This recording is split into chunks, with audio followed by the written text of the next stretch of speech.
ఒకవైపున విదేశీ పర్యటనలోనే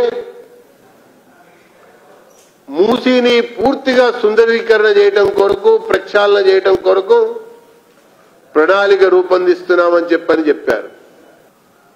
జాతీయ బ్యాంకుల రుణాలు పొందుదామని, ఆ తర్వాత దాని ద్వారా ఏదో పనులు చేపడదామని, పనులు అప్పగిద్దామని. గతంలో కేసీఆర్ గారు కూడా ఇదే చెప్పారు. విదేశీ పర్యటన నుంచి రాగానే ట్యాంక్ బండిని కొబ్బరి నీళ్లతో నింపుతామన్నాడు. అటువంటి టెక్నాలజీ వచ్చిందన్నాడు, అటువంటి పరిజ్ఞానం ఉందన్నాడు.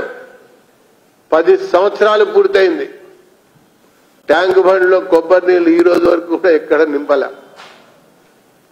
మళ్ళీ ఇప్పుడు రేవంత్ రెడ్డి గారు మూసీ నది 53 కిలోమీటర్ల మూసీ నదిని విదేశాల్లో పర్యటించి కలిసి మాట్లాడి, అప్పటి అధికార బృందమే, ఇప్పుడు కూడా ఈయనంటే వెళ్ళిన అధికార బృందమే మూసీని సుందరీకరణ ప్రక్షాళన చేస్తామని చెప్పంటున్నారు.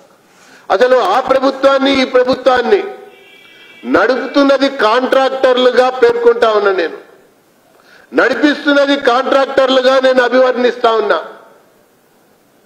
బ్యాంకు రుణాల ద్వారా ప్రాజెక్టులు చేపట్టాలని, ఆ ప్రకారంగా అందినంత దండుకోవాలని చెప్పని అప్పటి బీఆర్ఎస్ వ్యవహరించింది.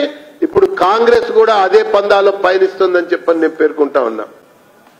ఏదేమైనప్పటికీ కూడా బీఆర్ఎస్ కాంగ్రెస్ చాలా విషయాల్లో బిఫోర్ ఎలక్షన్స్, ఆఫ్టర్ ఎలక్షన్స్ ఏ రకంగా కలిసి నడుస్తున్నారు, ఏ రకంగా కలిసి నడవబోతున్నారు, ఏ రకంగా కలిసి ఆలోచిస్తున్నారు, ఏ రకంగా కలిసి పనిచేయాలి, ముందుకెళ్తున్నారు అన్నటువంటి విషయాలకి అనేక ఉదాహరణలు మనకి కనబడుతున్నాయి అన్నటువంటి విషయం చాలా స్పష్టంగా అర్థమవుతున్నటువంటి ఒక వ్యవహారం అని చెప్పని పేర్కొంటూ